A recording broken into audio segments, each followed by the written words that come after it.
My insane feminist sister literally roped a guy at a house party and claimed she did nothing wrong, so he and I teamed up to sue her. My sister is a very stereotypical third-wave feminist, who claims she believes in equality but really believes in women being given more power than men. She is the type to literally never cook or do laundry but want her boyfriend to do every bit of DIY, drive her everywhere and treat her like a princess. She literally ended her last relationship because her boyfriend asked her to make him lunch because he was overslept and was getting ready for work, hence had no time to make his own food. She took this as a huge insult, claiming he was a misogynist who believed she needed to slave away for him in the kitchen. I knew the guy and he was far from it. Anyway, my sister also likes to get into arguments about feminism a lot, and me and her engage in conversations like these a lot. One of her main points is that she expects her partner to pay for literally everything. This is due to the fact that she is oppressed and can't get a job because she is a woman, not because she shows up consistently 15 minutes late to interviews. Anyway, a couple of months ago a huge fight between my sister and I broke out because she read an article online about rope. The article stated that if a man has intimacy drunk with a woman it is rope. I'm sure many can agree on that, but the article took it a step further. It stated that even if the woman is also drunk, it is also rope. Matter of fact, it also stated that even if the man is very drunk and the woman is only slightly tipsy, it is also rope. Even if both parties are under the influence and the man and woman are a couple and they have intimacy, it is also rope. It stated that this is because the woman cannot consent under any circumstance if they are tipsy, and any act of intimacy is assault. This is not the same for men, however, as they are way more physically capable, and if they really did not want it they could physically resist. Whilst anyone with an unbiased thinking can deduct that this is very obvious bullcrap and propaganda, my sister, upon reading it, thought that this was a brilliant article and talked with me about it. Of course we disagreed and this led to a huge fight between us, during which she claimed I am a misogynist and even told me I was lucky she was not reporting me for rope because I had drunken intimacy with an ex of mine a couple of years ago. I ended up leaving the argument and refusing to engage in it after that. Since reading the article, my sister has got this notion in her head that men can't be roped because they are physically stronger. She has also simultaneously developed a crush on this guy in one of her classes and tells me about him sometimes. He is exactly her type from what I can hear and seems like a cool guy. I urged her to go for it but claims she wouldn't because she's nervous and women don't ask men out.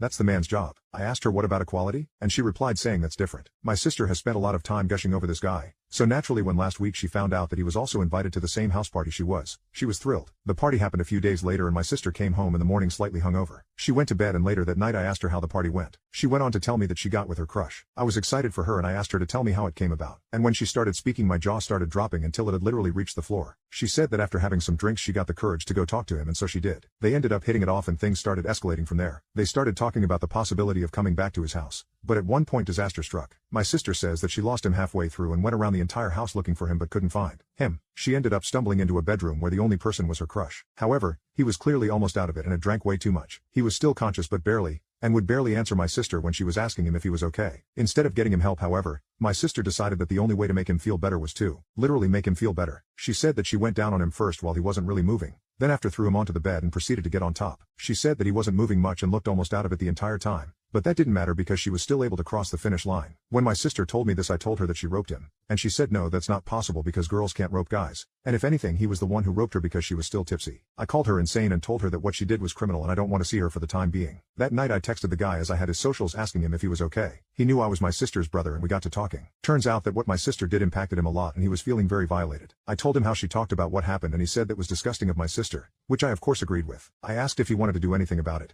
and he said he was considering pressing charges because although he did want to sleep with her first, when he was barely conscious he did not want to see anyone, much less sleep with anyone. He said he was worried about the stigma that came with getting roped by a girl as a guy and wasn't sure whether he would be taken seriously. I told him I had his back however and urged him to follow legal action if he felt like he had to. He ended up saying he thinks he will sue her and asked me to help him out by testifying against my sister and informing the court of my sister's words and attitude towards the whole situation. I said yes and he is contacting lawyers right now.